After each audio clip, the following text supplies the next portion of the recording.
Hey guys, welcome back to my channel. If you're new here, my name is Deja, and if you're back, thanks for coming back. I appreciate you. Society has told us in modern day that everyone needs to be an entrepreneur. Going to a 9-to-5 every day is just wasting your life away and not good for you, and you could be working for yourself and being your own boss instead of working for someone else and making them money. I don't care what you do, become an entrepreneur. That is the world that we live in today. Everyone is telling everybody to start a business, monetize that hobby, and stop working for somebody else, and side hustle, side hustle, side hustle.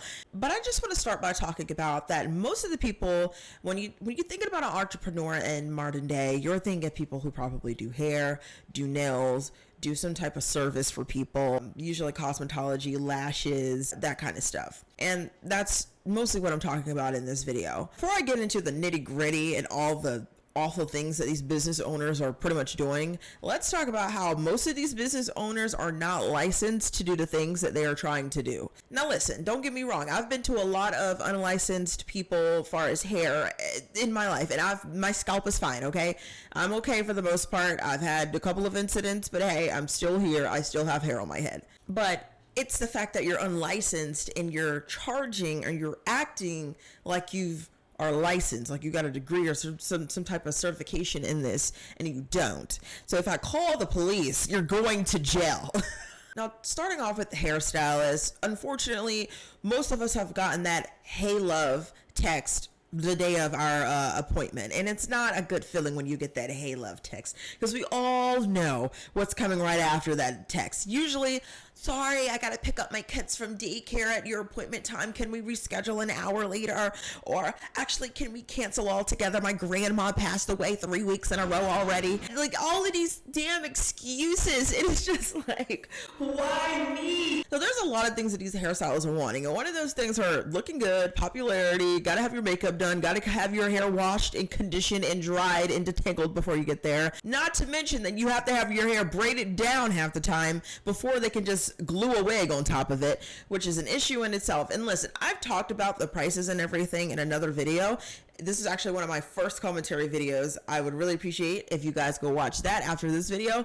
But it talks about how these hairstylists are being just wrong, just straight up wrong. Like, they should be shut down. The $500 braids and the $250 lace front installs, and half the time all you're doing is putting the wig literally on my head and then gluing it down. That's all you're doing, because everything else I've already came prepared for. That's what I just don't get it.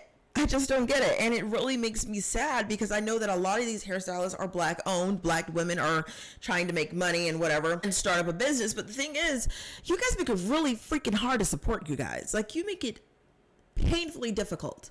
And on top of that, to piggyback off of all of that I just said, it's that you guys have very horrible customer service skills. Customer service skills are non-existent at this point.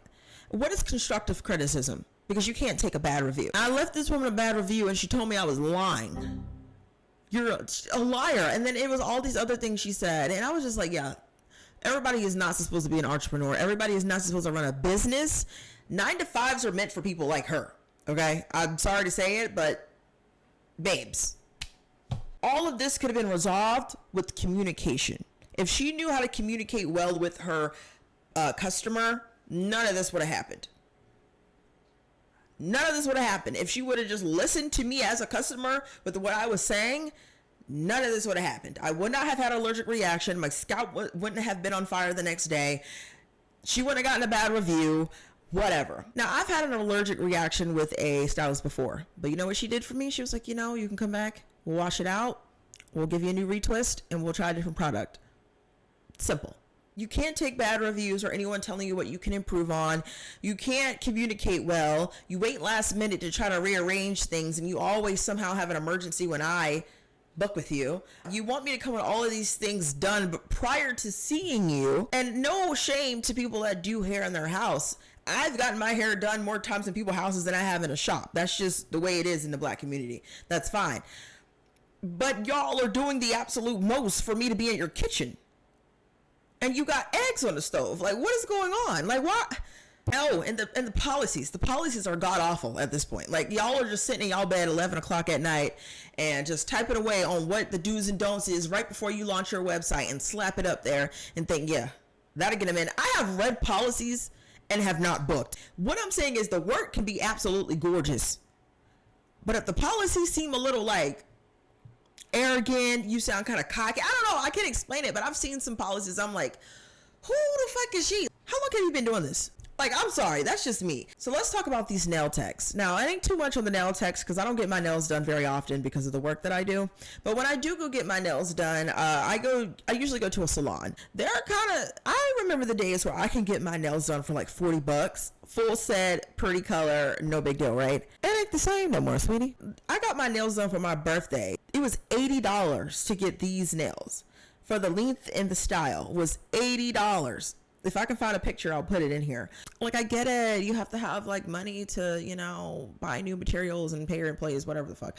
But I'm just like, $80. And I was like, why is this $80? Like, why did it go from like $60 to $80 or some shit? And they were like, because the V is a design. So instead of if French tip is usually at the tip of the nail, but because I wanted it in a V, that was considered a design. What the hell? Like, it's the same amount of polish going on my nail, just in a different direction. Why are you charging me $80 for that? My thing is, licensed or not, are you sterilizing this equipment? Do you have an autoclave or some type of sterilizing, anything to sterilize this equipment?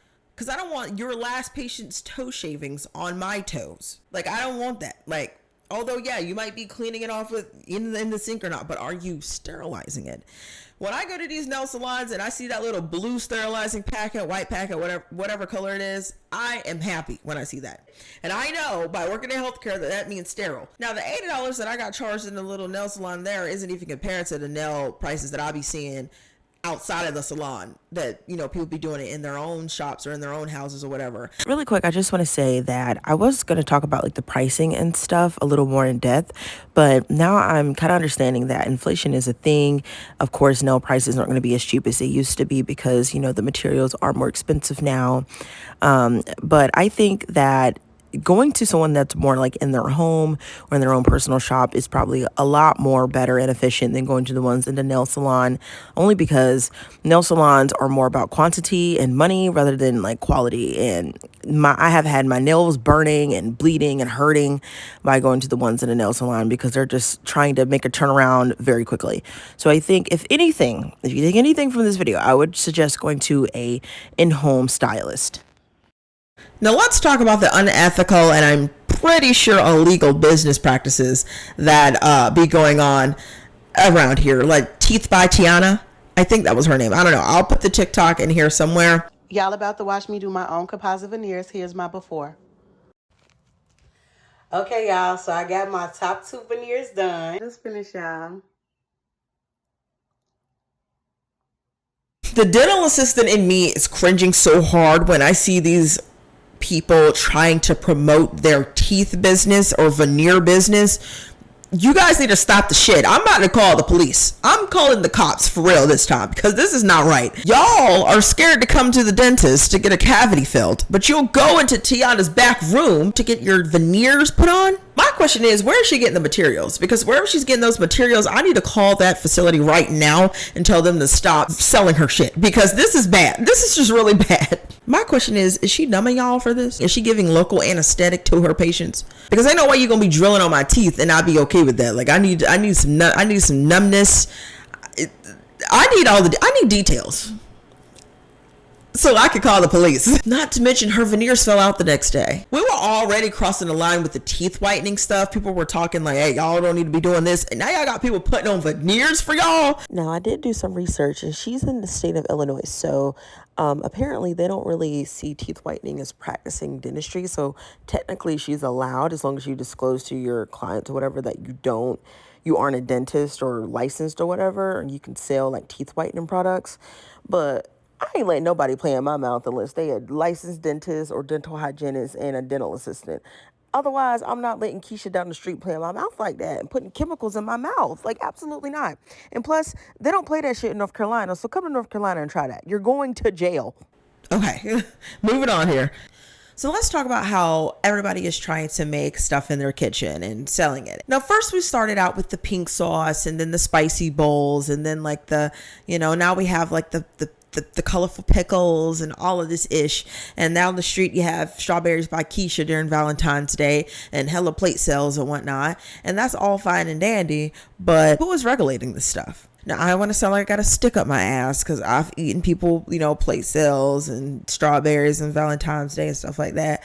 But let's talk about the stuff that's on TikTok that people are trying to sell at their kitchen and then ship over, not cooled, not in a box that's going to keep it, and within a good temperature, just straight to the people's houses. In a hot truck, not in a cool truck, a hot truck. Like it's a damn book or something. I mean, I'm already a little funny when it comes to potlucks and stuff and people having plate sales. I'm not a big fan of eating out of people's kitchens that I don't really know that well. Y'all ever heard of food poisoning? Botulism? Death? You ever heard of that? Yeah, I'm just saying, like. What do you mean FDA approved? I don't sell medical products. Ain't no way. The pink sauce is not a medical product. The pink sauce don't contribute to your health. Goofy alert. Y'all buying pink sauce from a woman that doesn't even know what the FDA is, bro. The F in FDA stands for food. Then you go on to say food can't affect anyone's health. Bro, what? Are you sure you're a chef? Hi, editing me here. So the point of making this video is to just kind of highlight the issues that's going on with some of these businesses. I want to see people win, okay? I don't want to see people crumble, people get bad reviews, people getting talked about all over social media. I wouldn't want that for my business. I would be sad. I would be hurt about that, but I would try to improve.